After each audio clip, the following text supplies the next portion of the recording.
السلام عليكم ومرحبا بكم في حلقه جديده. اليوم غادي نتعرفوا على اللاعب الاسباني اللي الاصل ديالو مغربي. الاسم الكامل ديال اللاعب هو ابراهيم عبد القادر دياز.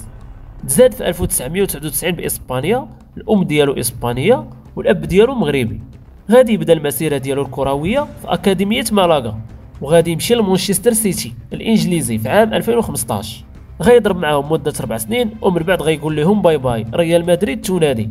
غادي يلعب في ريال مدريد بثمن ديال 17 مليون اورو، وزيد عليها المكافآت وغير ذلك من المفاجآت. هادشي اللي خلاه يسني مع ريال مدريد كونطرا ديال 6 سنين، وتما غادي يوريهم علاش قاد. وغادي يكون من بين اللاعبين اللي ساهموا في الفوز بالالقاب ديال ريال مدريد.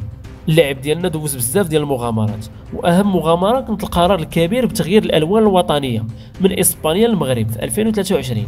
ولكن كان مشكل في الجنسيه، وإلا جينا نتعمقوا غنلقاو راسنا في شي قنصليه. ولكن في 10 مارس اكدت الصحافه الاسبانيه ان ابراهيم دياز غيمثل المنتخب المغربي وغيشارك في المباريات الوديه، والعقبه ان شاء الله المباريات الغير الوديه، وراك ديك الساعه تشنشط.